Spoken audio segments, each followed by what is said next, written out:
Mes chers frères et sœurs dans le Seigneur,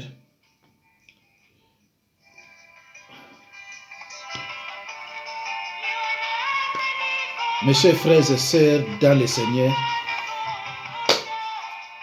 bonjour, vous qui me suivez, vous qui êtes devant vos écrans. Je suis encore avec vous pour vous prêcher la bonne nouvelle de l'Évangile, mes chers frères et sœurs dans le Seigneur. Que Dieu vous bénisse partout où vous êtes en train de suivre ces messages. Mes chers frères et sœurs, bien-aimés dans le Seigneur, le thème de cet enseignement est: quelle différence faites-vous entre confession de péché, repentance et conversion? Quelle différence faites-vous entre confession de péché, repentance et conversion? Mes chers frères et sœurs dans le Seigneur, je voudrais vous dire que toute délivrance commence par la confession de péché et la renonciation définitive aux pratiques. S'il n'y a pas de vraie conviction de péché, mieux vaut attendre et continuer à subir les conséquences. Mes chers frères et sœurs, dans le Seigneur, toute délivrance commence par la confession de péché et la renonciation définitive aux pratiques. S'il n'y a pas de vraie conviction de péché, il serait souhaitable d'attendre et de continuer à subir les conséquences. Mais il faut faire très attention parce que les conséquences pourraient être néfastes. Mes chers frères et sœurs, dans le Seigneur, yo okenda par exemple yanganga, okenda na basebele, befestation ya ba démon. Démon msoye pa na msoye opesi laisser passer par ba démon. Mais yo ko luka mosala nzambe et pas yo zo zela mosala nzambe makasi, atia loboko okwei aye abambio veste sopani kuna pona yo lobi délivrance na zonga ndako. C'est vrai, tango asala ki ondengwana peut-être quelques démons bakendaki. Tango koyena ndako après 4 jours, 1 mois, ba pasi wana et reprendre yo lisusu. Yo yebite pourquoi ba pasi wana et reprendre yo? Mais parce que les péchés sont encore là. Les péchés sont attachés en toi. Il y a une très nette différence entre délivrance et guérison. Mes chers frères et sœurs dans le Seigneur, délivrance c'est zéro mususu, guérison c'est zéro mususu. Il faut que un pasteur oyo ayebi pour expliquer yo. Batba pasteur pana yo délivrance et la récite na 90%, mais parce que to kende kena cause. Okoki ko traiter conséquences té sur cause oyebi angote. Il faut que na mosala nzambe oyo ayebi pona soko lali o se retrouvera te ko na Kinshasa. Pona soko lali bambwa balandaka yo te na ba policier na ba soda. baza kolanda yo pona nini? Parce qu'il y a une porte qui est ouverte. Vous avez donné un laissez-passer. Na ba démon ba koti na nzoto na yo. Ba yeki pamba te. Mais attention. Les portes d'entrée peuvent être ouvertes par des péchés non personnels. Les péchés que toi tu n'as pas commis. Mais il faut que tu la porte. Ce qui otangi na Jean 9 1 tina 2. Ozoyo ka ba disciple bazo tuna Jésus Christ. Mais pona nini ye azaboye.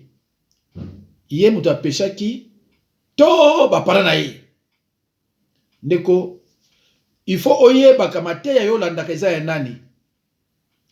Il faut oye baka mutu oyo zo landa mateya pa na ye est-ce que za musana nzambe. Est-ce que c'est un pasteur ou alors c'est une star de la parole?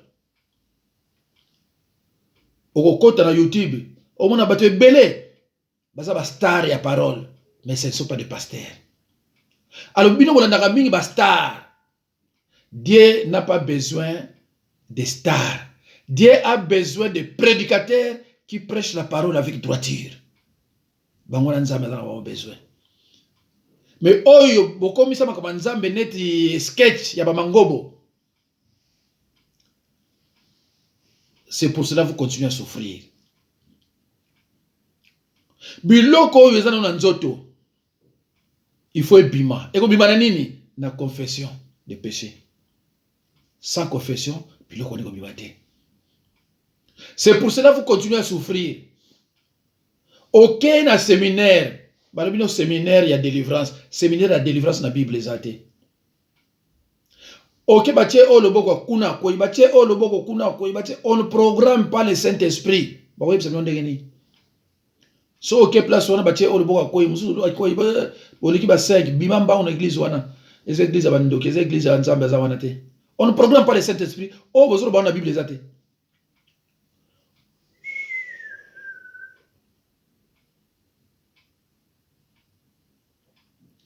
Namoni nete katani mais na okineti na suka a priori au katana mais ce katani na kubandira même comme ce katanité bon ça c'est très bien.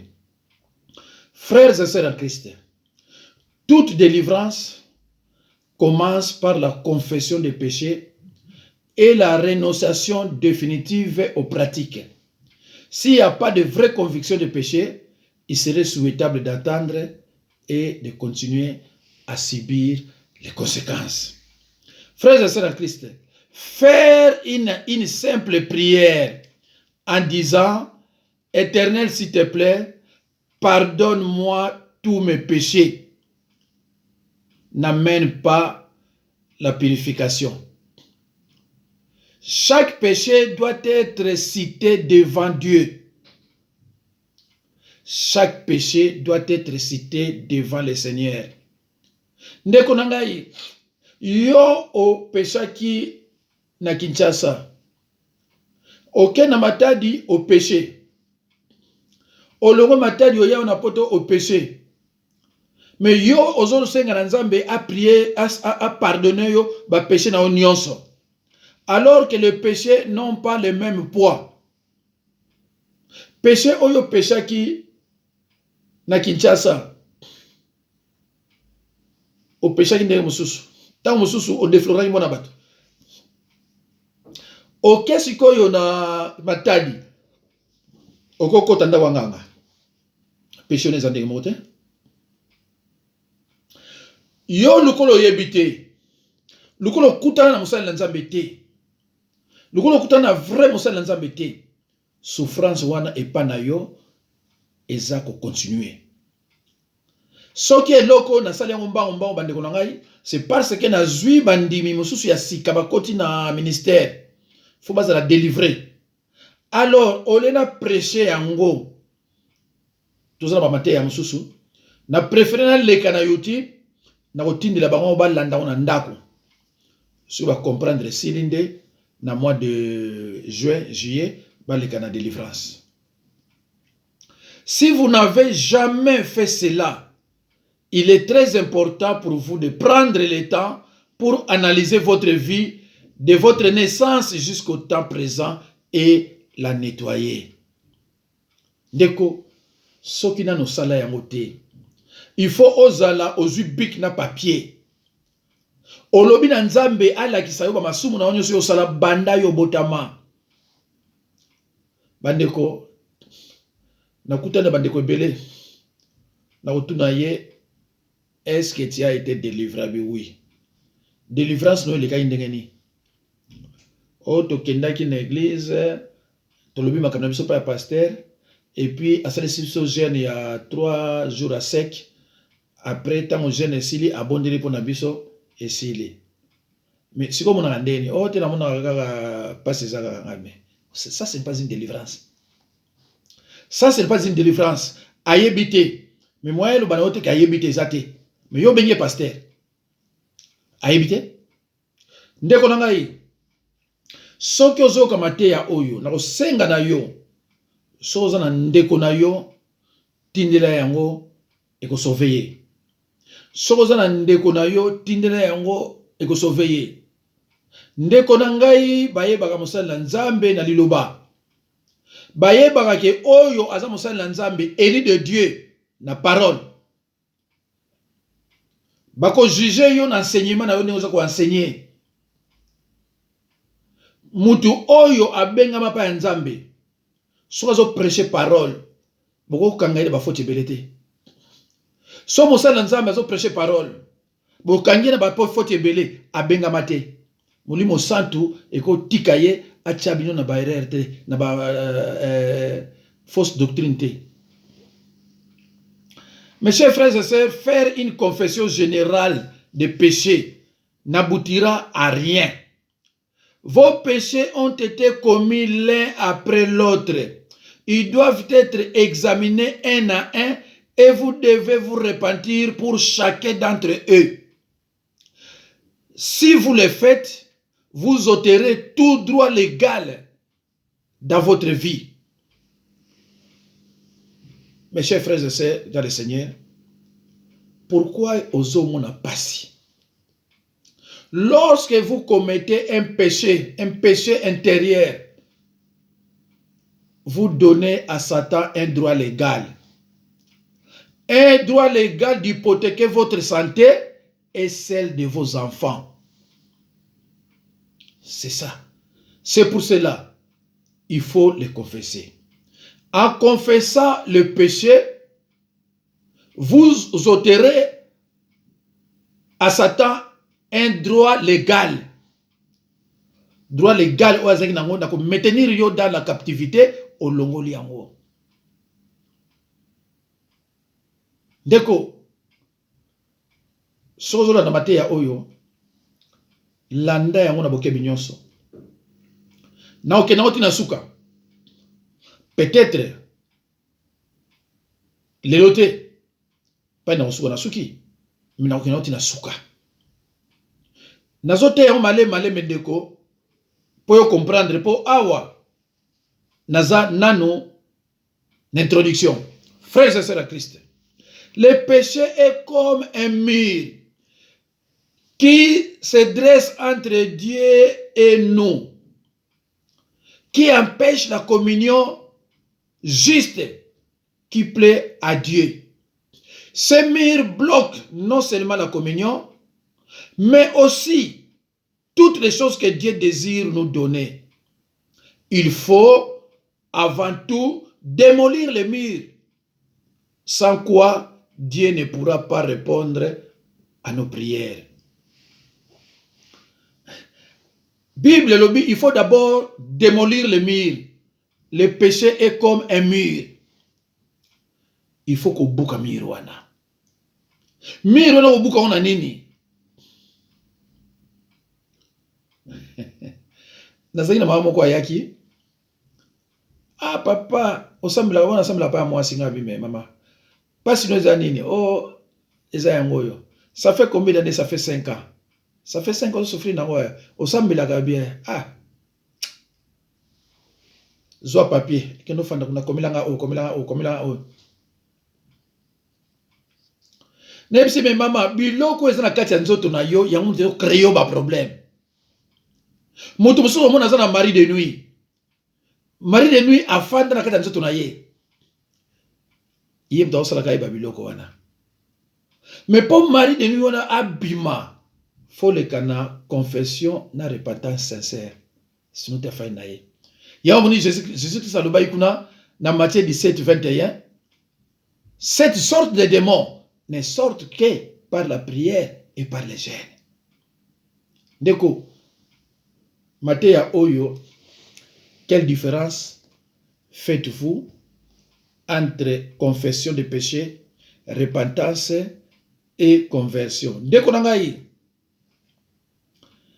ba Matthieu Oyo a priori na l'église, chaque 3 mois faut bateya yango. Mais malheureusement, mususu ba ebininga oteya yango te. Ndeko mikolo boko sepela. Soki na 6 Matthieu Oyo, na kotiela bino porte d'entrée ou alors envoûtement. Parce que me belle bazo benga pour envoûtement wana. Ndeko nangai, même soko linganga te, mais na Matthieu. Matthieu ezanga te, ezakolo. Ekosalisa yo. Ésaïe 1:5. Ésaïe 1, verset 15. Pas 5, 15. Quand vous étendez vos mains, je détourne de vous mes yeux. Quand vous multipliez les prières, je n'écoute pas. Vos mains sont pleines de sang. Ndeko nangai, okoki ko multiplier ba prière, ya ndenge nyonso ko pesa ba ko semer ba mbongo ebele. Ndeko nanga, tant que aucune confession de péché t'est suivi une repentance sincère, nyonso yo banosenga pa nzambe, c'est une abomination. C'est pour cela moni tanga na délivrera batu o pananga bayebi ezalaka deux parties. Donc kende kena na péché intérieur, après tozongi na péché extérieur, il y a réconciliation. Yo muto na beneme belé oko souffrir parce que prière na yo lekaka na ngote. Ate lekaka te. Mes chers frères et sœurs, Jude 4. Car il s'est glissé parmi vous certains hommes dont la condamnation est écrite depuis longtemps, des impies qui changent la grâce de notre Dieu en dissolution et qui renient notre seul Maître et Seigneur Jésus-Christ. Bandeko, ezana bat mosusu, jamais bako délivrer condamnation et ceci là. Ezana bat mosusu no landa bona mate ya wana. Ako passer la confession ni repentance sincère. Soki nzambe akolinga, akotorize nga na kotangela bino bango o baza ba star de la parole pour aider le peuple de Dieu. Vous commettez trop de péchés de participation. Na kote yango be passer na sena bongisa yango. Alors Ésaïe 1, 16 à 20. Ésaïe 55, verset 7. Nabandeli, Ésaïe 1, verset 16 à 20. Ésaïe 55, verset 7. Ésaïe 55, verset 8 à 13. Jérémie chapitre 7, verset 1 à 7. Ézéchiel 18, 27 à 32. Nous ne pouvons pas défendre nos fautes ni nos erreurs. Nous ne pouvons pas défendre nos fautes ni nos erreurs. Mais nous devons les reconnaître, les confesser et les abandonner. Lisons dans Actes 19, 18 à 19. Mes chers frères et sœurs, je reprends. Nous ne pouvons pas défendre nos fautes ni nos erreurs, mais nous devons les reconnaître, les confesser, n'est-ce pas, et les abandonner. Lisons dans Actes 19, 18 à 19. Je lis au nom de Jésus-Christ. Plusieurs de ceux qui avaient cru venaient confesser et déclarer ce qu'ils avaient fait. 19. Et un certain nombre de ceux qui avaient exercé les arts magiques, ayant apporté leurs livres, les brûlèrent devant tout, les brûlèrent devant tout le monde. On en estima la valeur à 50 000 pièces d'argent. Bandeko, bazo parler, on a ba sataniste. Ndeko nangai. Na boy ko le bébé mais na ko le ba. Izaba ouais. Yeba nani yozo landa na liloba. Formation biblique nini yaza na yango.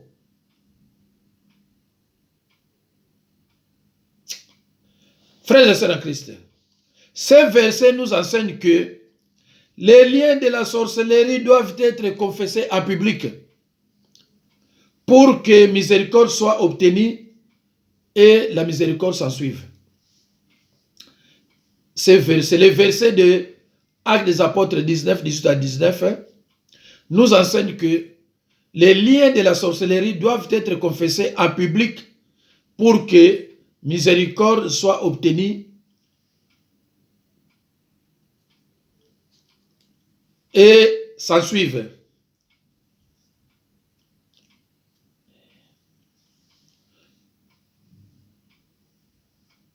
Frères et sœurs en Christ, quand une personne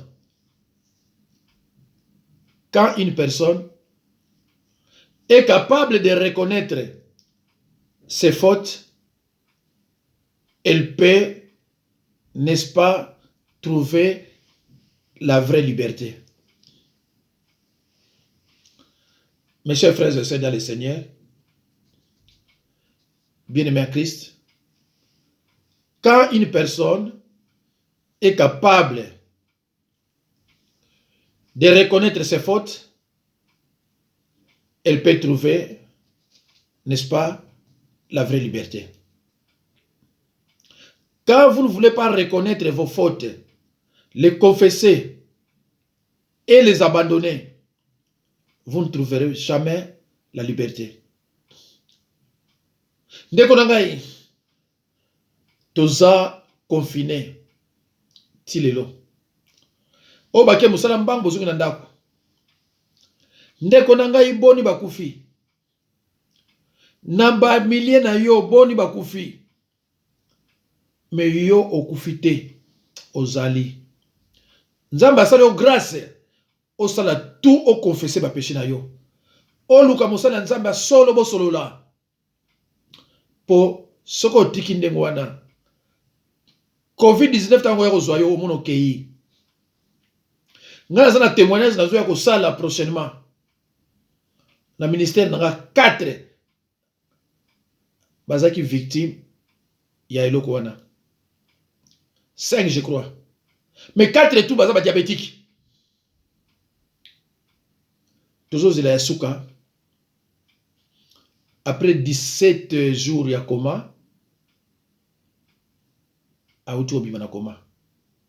Toujours sur là déjà, toujours continuer sa prière. Semaine ko yana banzi ya ko regagner ndako na ye. Na ko expliquer bino. Ndenge nzamba sauver batu wana.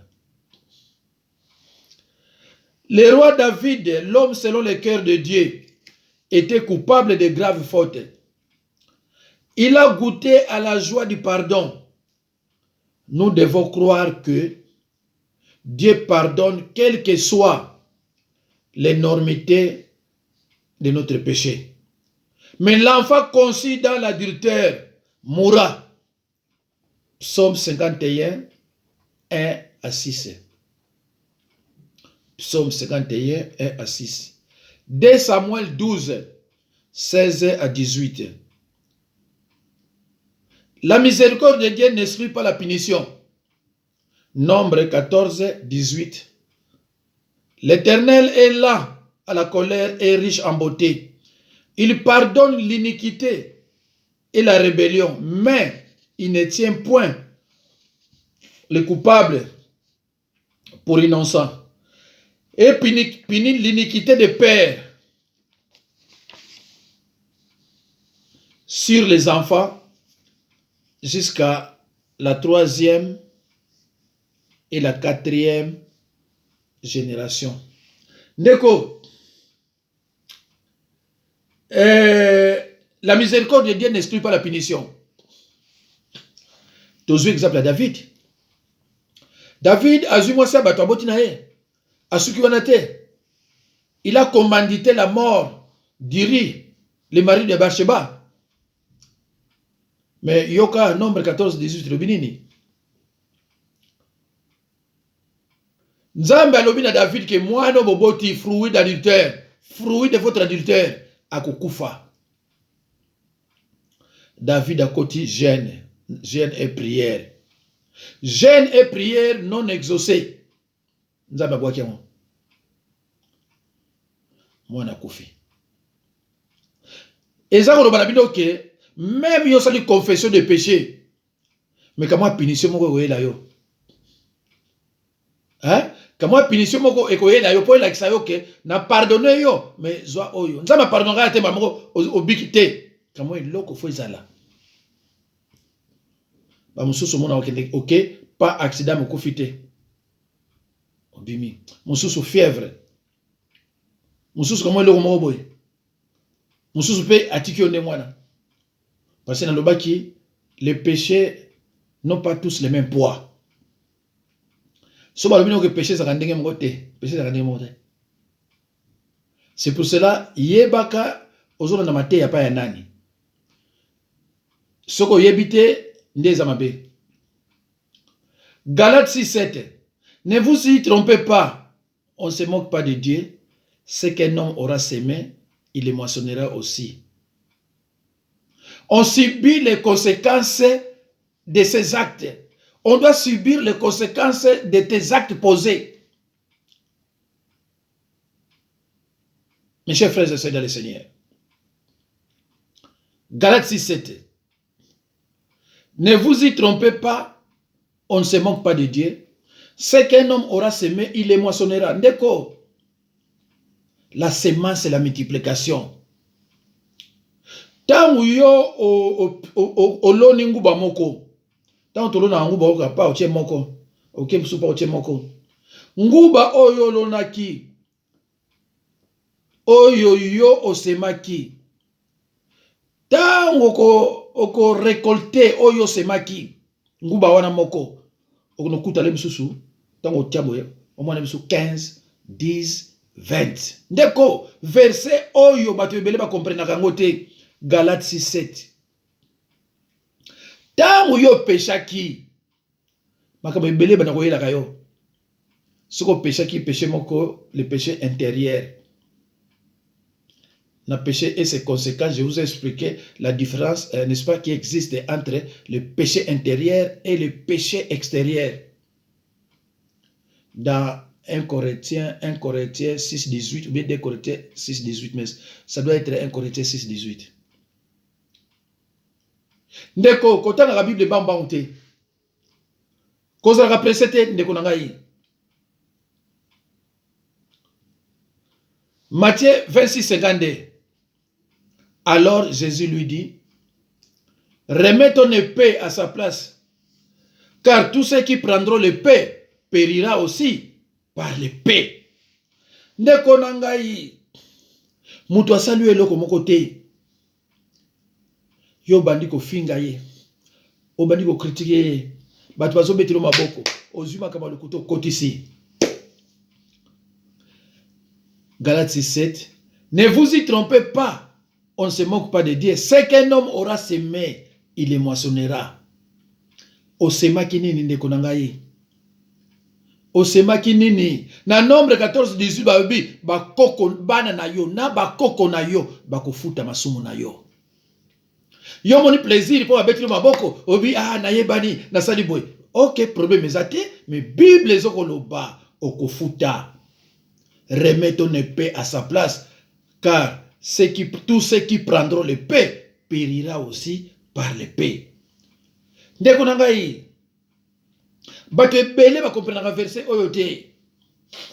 Namonaki mutu moko se déclarer kuna mosala nzambe, namonaki pe mosusu kuna se déclarer mosala nzambe, alobi me nga kanda na ngai ezali ya Pierre. Pierre akataki mutu litoi. Alo yanga pe asali boye. Ndeko na ngai, okoyeba ke mutu aza mosala nzambe te na biloko mike mike. C'est pour cela que Jésus-Christ a toujours dit, ceux qui sont mes frères et sœurs, ce sont ceux qui écoutent la parole de Dieu et qui la mettent en pratique. Tant que tu as l'obéi de moi, yo lokolo yebi na yo lilobate, obeti le maboko, obia c'est vrai. Or, tangu awa, Pierre a kataki litoi, Pierre a dit molimo santu te. Donc, il y a une réponse, il y a une qui est azani ya molimo santu te, mais yo comprendre te. Awa Pierre tangu kataki litoi, azali na formation te, ayi molimo santu te. Faut le koyeba liloba. Faut vraiment olukaka oyeba liloba. Ndeko nanga soko yebi liloba, ba venturier o ebele na zomona na YouTube. On va comprendre que Ouazana est le côté, Ouaibinete, ou c'était la venturier, ou Yaza star. Mais ceux qui ont yebi le bâté, on va comprendre toujours dans ces Amen. Amen. Amen est pas aussi la caillotte, parce que yebi le bâté. Mouton le bâté, moi, vous zoba, yo malman, c'est comme un bar. Amen. Péché de participation. Vous en souffrez les belés. Avant yo comme Amen. Il faut voir la Bible, ou vérifier les camo, il y a le biscuit à solo. Si vous avez solo, yo zoba Amen, pourquoi? Frères et sœurs en Christ, pour les péchés qui profanent les temples de Dieu, il est impératif de faire un jeûne et confession de péché. Pour les péchés qui profanent les temples de Dieu, il est impératif de faire un jeûne et confession de péché. Matthieu 17, 21. J'ai lu au nom de Jésus-Christ. Mais cette sorte de démons ne sort que par la prière et par les jeûnes. Mes chers frères et sœurs dans le Seigneur, Jésus dit clairement qu'il y a des espèces de démons qui ne partiront jamais sans une prière accompagnée du jeûne. C'est la puissance qui se dégage lorsque l'on est en jeûne, les poussera à se manifester et à se dénoncer et à quitter le corps, devenir inconfortable pour eux. Les péchés qui profanent les temples de Dieu, c'est le péché intérieur. Parce que la Bible est dans 1 Corinthiens, 1 ou 2 Corinthiens, 3, 16.